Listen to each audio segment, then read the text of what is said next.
ಶುರು ಮಾಡೋಣ. ಇವತ್ತಿನ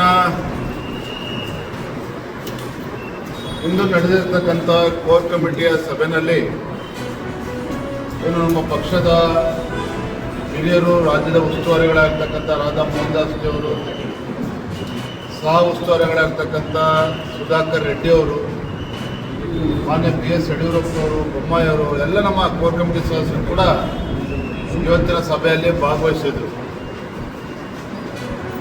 ಅನೇಕ ಸಂಘಟನಾತ್ಮಕ ವಿಚಾರಗಳನ್ನು ಚರ್ಚೆ ಮಾಡಿದ್ದೇವೆ. ಸಂಘಟನೆಯನ್ನು ಹೇಗೆ ಬಲಪಡಿಸಬೇಕು, ಮುಂದಿನ ದಿನಗಳಲ್ಲಿ ಜಿಲ್ಲೆಗಳ ಪ್ರವಾಸವನ್ನು ಮಾಡಿ ನಮ್ಮ ಜಿಲ್ಲಾ ಪಂಚಾಯತಿ, ತಾಲೂಕು ಪಂಚಾಯತಿ ಚುನಾವಣೆಗಳು, ಎಲ್ಲ ಚುನಾವಣೆಗಳ ಹಿನ್ನೆಲೆಯಲ್ಲಿ ಸಂಘಟನೆ ಬಲಪಡಿಸ್ತಕ್ಕಂಥ ನಿಟ್ಟಿನಲ್ಲಿ ಕೆಲವು ಚರ್ಚೆಗಳನ್ನು ಕೂಡ ನಾವು ಮಾಡಿದ್ದೇವೆ. ಬಹಳ ಪ್ರಮುಖವಾಗಿ ಇಂದಿನ ಕೋರ್ ಕಮಿಟಿಯ ಸಭೆ ಏನು ಇತ್ತೀಚೆಗೆ ನಮ್ಮ ಕೇಂದ್ರ ಶಿಸ್ತು ಸಮಿತಿ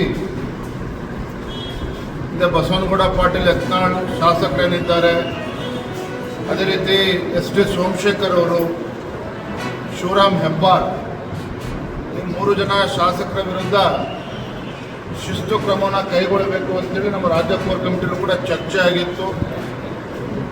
ಕೇಂದ್ರದ ವರಿಷ್ಠರ ಗಮನಕ್ಕೂ ಕೂಡ ತಂದಿದ್ವಿ.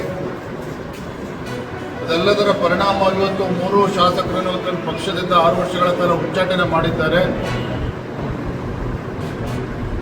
ನಮ್ಮೆಲ್ಲರ ಅಭಿಪ್ರಾಯಗಳ ಮೇರೆಗೆ ಹಾಗಾಗಿ ನಾವು ಕೇಂದ್ರದ ವರಿಷ್ಠರಿಗೆ ನಾವು ಅಭಿನಂದನೆಯನ್ನು ಸಲ್ಲಿಸಿದ್ದೇವೆ ಈ ವಿಚಾರದಲ್ಲಿ. ಎರಡನೇದಾಗಿ ನಾವೆಲ್ಲ ನೋಡಿದ್ದೇವೆ, ಪಹಲ್ಗಾಮ್ ಘಟನೆಯ ನಂತರ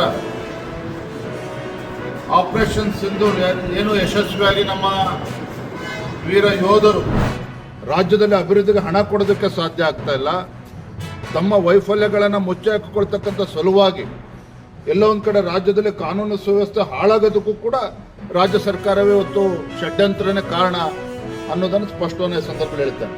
ರಾಜ್ಯದಲ್ಲಿ ಪದೇ ಪದೇ ಕಾನೂನು ಸುವ್ಯವಸ್ಥೆ ಇದ್ರ ವಿರುದ್ಧ ವಿರೋಧ ಪಕ್ಷದವರಾಗಿ ನೀವೇನಾದರೂ ಸಲಹೆ ಕೊಡ್ತೀರಾ ಸರ್ಕಾರಕ್ಕೆ, ಅಥವಾ ಕೇವಲ ವಾಗ್ದಾಳಿ?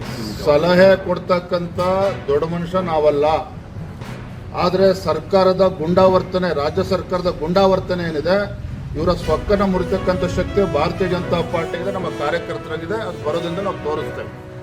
ರಾಜ್ಯ ಸರ್ಕಾರ ಒಂದು ಫರ್ಮ್ ನಿರ್ಧಾರ ತೆಗೆದುಕೊಡ್ತಿಲ್ಲ, ಕನ್ನಡಿಗರು ಮಾತ್ರ ಮಾತಾಡ್ತಾರೆ ಕಮಲಾಸನ್ ವಿಚಾರ. ಕ್ಷಮೆ ಕೇಳಲ್ಲ, ತಪ್ಪು ಮಾಡಿಲ್ಲ ಅನ್ನೋದು ಹಾಸ್ಯ ಮುಂದುವರಿಸಿದ್ದಾರೆ. ಜೊತೆಗೆ ಕನ್ನಡದ ವಿರುದ್ಧ, ಕರ್ನಾಟಕದ ವಿರುದ್ಧ ಸುಪ್ರೀಂ ಕೋರ್ಟ್ಗೆ ಹೋಗಿದ್ದಾರೆ. ಸರ್ಕಾರ ಒಂದು ಫರ್ಮ್ ನಿರ್ಧಾರ ತೆಗೆದುಕೊಳ್ತಾರೆ.